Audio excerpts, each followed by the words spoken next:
এমনি আমির হোসেন আপনি লিখেছেন, নামাজের বাইরের সময় আমার গ্যাসের একদম সমস্যা হয় না, কিন্তু অজু করার সাথে সাথে আমাকে এই সমস্যার সম্মুখীন হতে হয়, অনেক কষ্ট করে অজু ধরে রাখতে হয়, কি করতে পারি একটু দয়া করে বলবেন। স্বামীর জৈবিক চাহিদা পূরণ করতে স্ত্রী অক্ষম হলে স্ত্রীর করণীয় কি? বর্ষামণি আপনি লিখেছেন, আমার 3টা মেয়ে সন্তান, ছেলে সন্তান, লাভের কোনো আমল আছে কিনা? যে জামা কাপড় পরে সহবাস করা হয় সেই জামা কাপড় কি নাপাক হয়ে যাবে, অর্থাৎ যেটা পরে সেটা পরে নামাজ পড়া যাবে কিনা? স্বামী মোহাম্মদ আপনি লিখেছেন, আমি একটা সিগারেট কোম্পানিতে চাকরি করি, চাকরিটা কি আমার জন্য হালাল হবে? যারা আয়না বা জিনের মাধ্যমে রোগ নির্ণয় করে তাদের কাছে যাওয়া কি শিরক হবে? 3 তালাক দেওয়ার নিয়ম কি?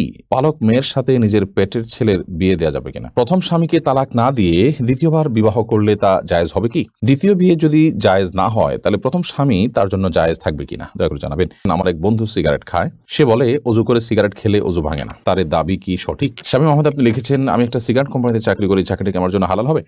সিগারেট কোম্পানিতে চাকরি করা মানে হলো আপনি সিগারেট উৎপাদনে কোনো না কোনোভাবে হেল্প করছেন, সহযোগিতা করছেন। আর আল্লাহ তাআলা বলেছেন, ওয়ালা তাআওয়ানু আলাল ইসমি ওয়াল উদওয়ান, পাপের কাজে, সীমালঙ্ঘনের কাজে তোমরা একে অন্যের সহযোগিতা করো না। বিধায় আপনার জন্য এটি জায়েজ হবে না আপনি সিগারেট কোম্পানিতে চাকরি করবেন, কারণ এটি রীতিমতো সে একটা হারাম প্রোডাকশন তৈরি করছে, সেখানে সহযোগিতা করা শামিল। রাকিবুল ইসলাম আপনি লিখেছেন, যারা আয়না বা জিনের মাধ্যমে রোগ নির্ণয় করে তাদের কাছে যাওয়া কি শিরক হবে? খুব জটিল একটা জায়গা আসলে। জিনের আশ্রয় নেওয়াকে অনেক উলামা কেরাম নাজায়েজ বলেছেন, এবং সেটাতে আয়না ইত্যাদি ব্যবহার করা, এগুলো করে করে দেখা, এটাকে অনেক উলামা কেরাম নাজায়েজ বলেছেন। মূলত বিভিন্ন আলামত থেকে আপনার ব্ল্যাক ম্যাজিক বা জিনের উপদ্রব এটি চিহ্নিত করে এরপর কোরআন কারীমের আয়াত, দোয়া ইত্যাদির মাধ্যমে, আজকার ইত্যাদির মাধ্যমে শেফা বা আরোগ্য লাভের বা ট্রিটমেন্টের আপনি উদ্যোগ গ্রহণ করবেন, সেটি হলো মূলত শরিয়া সম্মত পদ্ধতি। আব্দুর রহিম আপনি লিখেছেন, 3 তালাক দেওয়ার নিয়ম কি? আপনি যদি আপনার স্ত্রীকে 3 তালাক দিতে হয় তাহলে যেই পবিত্রতায়, অর্থাৎ মাসিক হওয়ার পর যে নতুন পিরিয়ড, পবিত্রতার পিরিয়ড শুরু হয়েছে, সেই পিরিয়ডে তার সাথে শারীরিক কোনো সম্পর্ক করা ছাড়া আপনি একটা তালাক দিবেন। এরপর একটা মাস চলে যাবে, আপনি আবার তাকে কখনো একটা তালাক দিবেন, এভাবে 3 দফা 3টা তালাক দিবেন তাকে, অথবা একটা তালাক দিয়ে আপনি ছেড়ে দিবেন, এটি সবচেয়ে উত্তম। এবং 3 মাসে অটোমেটিকলি তার সাথে আপনার সময়, আপনার নির্দিষ্ট সময় আপনার পার হয়ে যাবে। এরপরে আপনি বিচ্ছেদ হয়ে যাবে। পরবর্তীতে আবার কখনো বিয়ে হলে এরপর যদি আবার তার থেকে তালাক দেওয়ার প্রয়োজন হয় তখন আপনি তালাক দিলেন। এভাবে তিন ধাপে 3টা তালাক দিবেন। একসাথে 3টা তালাক দেওয়া এটা নাজায়েজ এবং গুনাহের কথা। মোহাম্মদ রাসেল এর থেকে আপনি লিখেছেন, পালক মেয়ের সাথে নিজের পেটের ছেলের বিয়ে দেওয়া যাবে কিনা? হ্যাঁ, দেওয়া যাবে। যেহেতু পালক মেয়ে সে আপনার আসল মেয়ে না, অতএব তাকে আপনি পেটের ছেলের সাথে বিয়ে দিতে পারেন। হ্যাঁ, যদি আপনার পালক মেয়েটা আপনার দুধ সন্তান হয় বা দুধ সম্পর্কিত আত্মীয় হয়, যার সাথে বিয়ে বন্ধন আবদ্ধ হারাম, দুধের কারণে যে সম্পর্ক হয় সেটি যদি এই পর্যায়ে চলে যায়, ধরুন আপনি এই ছেলের বোনের দুধ আপনি পান করেছেন, তাহলে সে আপনার দুধ ভাই, যার কারণে তাকে আপনি বিয়ে করা জায়েজ হবে না। তো এরকম কিছু যদি না হয়, জাস্ট পালক মেয়ে, তাকে আপনি লালন পালন করেছেন, আপনার দুধ পান করেনি সে, তাহলে সেক্ষেত্রে, বা এই ছেলের সাথে আপনার যে ছেলে হয়েছে তার সাথে তার দুধের কোনো সম্পর্ক নেই সরাসরি, তাহলে সেক্ষেত্রে তার সাথে বিয়ে দিতে কোনো অসুবিধা নেই। এমনি সেলিম রেজা কাজল আপনি লিখেছেন, যে জামা কাপড়ে পরে, যে জামা কাপড় পরে সহবাস করা হয় সেই জামা কাপড় কি নাপাক হয়ে যাবে, অর্থাৎ যেটা পরে সেটা পরে নামাজ পড়া যাবে কিনা? যা কাপড় চোপড় পরে সহবাস করলেই সেটা নাপাক হয়ে যাবে না, যদি সেখানে নাপাক লাগে তাহলে সেক্ষেত্রে সেটা নাপাক হবে, আর যদি নাপাক না লাগে তাহলে সেটা নাপাক হবে না। অতএব এটি নির্ভর করবে যে নাপাকটা লেগেছে কি লাগেনি তার উপরে।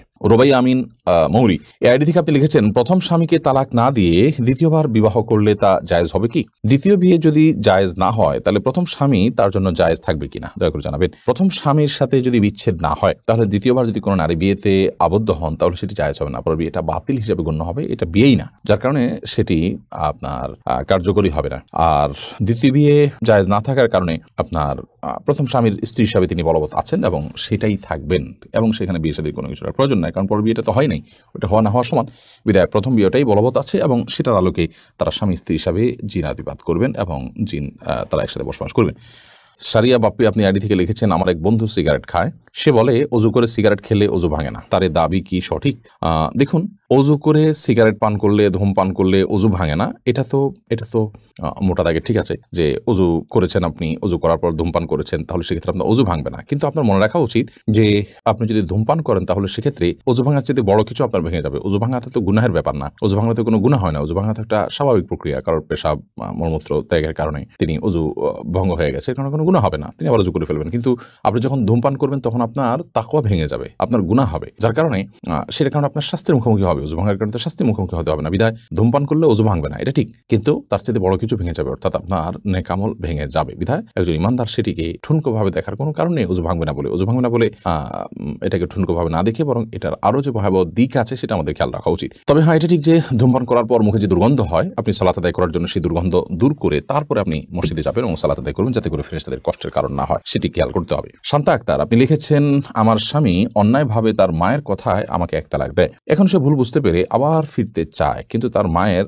অন্যায় জেদ এখনো বিরাজমান, আমায় মানবে না। এখন করণীয় কি? মা যদি অন্যায়ভাবে তাকে তালাক দিতে বলে এবং মায়ের কথায় প্ররোচিত তিনি এটি করে থাকেন, তাহলে একটা তালাক দিয়েছেন যেহেতু তিনি আবারও তার সাথে ঘর করার সুযোগ আছে। যদি 3 মাস পার হয়ে থাকে তাহলে এখন আগদ পরে নতুন বিয়ের মাধ্যমে আপনারা একসাথে থাকতে হবে। যদি 3 মাস না পার হয়ে থাকে তাহলে এখনই আপনারা শুধুমাত্র মৌখিক প্রত্যাহারের মাধ্যমে একে অন্যের সাথে থাকতে পারবেন। আপনার শাশুড়ি তিনি যদি অন্যায়ভাবে আপনার উপর অসন্তুষ্ট হন, ধরুন তার যৌতুকের ডিমান্ড আছে বা অন্য এমন ডিমান্ড আছে যেটি আসলে শরিয়া গ্রাহ্য নয়, তাহলে সেটি না পূরণ হওয়ার কারণে তিনি আপনার উপর অসন্তুষ্ট যদি হয়, তাহলে সেক্ষেত্রে আপনার স্বামী আপনার সাথে ঘর করতে পারেন এবং সংসার করতে পারেন, কোনো অসুবিধা নেই। এরপরে সাবিহা জাহান লিখেছেন, স্বামীর জৈবিক চাহিদা পূরণ করতে স্ত্রী অক্ষম হলে স্ত্রীর করণীয় কি?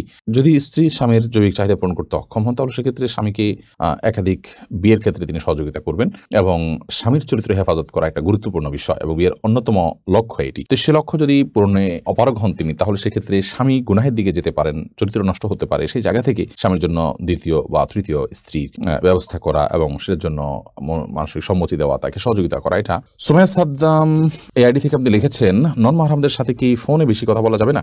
প্রয়োজনীয় কথা আপনি বলতে পারেন, সেক্ষেত্রে আপনি কথার মধ্যে কোমলতা সৃষ্টি করবেন না। কারণ আপনি কণ্ঠের মধ্যে যখন কোমলতা সৃষ্টি করবেন, আপনি যখন নরম সুরে কথা বলবেন, তখন সেক্ষেত্রে আল্লাহ তাআলা কোরআনে কারীমে যেটি বলেছেন যে ফায়াতমাউল্লাযী ফী কলবিহি মারাদ, যাদের অন্তরে রোগ আছে তারা আপনার এর কারণে তাদের অন্তরের মধ্যে বাজে চিন্তা আসবে এবং লোভ তৈরি হবে, গুনাহ হবে, জল্পনা কল্পনা হবে। সেজন্য আল্লাহ বলেছেন ফালা তাখদা'না বিল কওল, তোমরা কথা বললে পরনারীর সাথে যখন পরপুরুষের সাথে যখন তোমাদের কথা বলতে হবে, ফালা তাখদা'না বিল কওল, তোমরা কথাকে কোমল করবে না। বিধায় আপনি কোমল করবেন না, এছাড়া কথা আপনি বলতে পারেন, কিন্তু প্রয়োজন ছাড়া বেহুদা কথা বলতে পারবেন না। যেমন আপনি লম্বা চড়া আলাপ করলেন অপ্রয়োজনীয় কথা, সেগুলো আস্তে আস্তে আপনাকে মন্দ দিকে নিয়ে যেতে পারে বা তার মনের মধ্যে কোনো গুনাহের ভাব উদ্রেক করতে পারে। বর্ষামণি আপনি লিখেছেন, আমার 3টা মেয়ে সন্তান, ছেলে সন্তান, লাভের কোনো আমল আছে কিনা? আপনি রব্বি হাবলি মিনাস সলিহিন এই দোয়া পড়তে পারেন, রব্বি লা তাযারনি ফারদা ওয়া আনতা খায়রুল ওয়ারিসিন এই দোয়া পড়তে পারেন। এই সমস্ত দোয়ার মাধ্যমে আল্লাহ তাআলা আপনাকে নিঃসন্তান লাভ করার সুযোগ দিবেন ইনশাআল্লাহ বিইذنিল্লাহ। এমনি আমির হোসেন আপনি লিখেছেন, নামাজের বাইরের সময় আমার গ্যাসের একদম সমস্যা হয় না, কিন্তু ওযু করার সাথে সাথে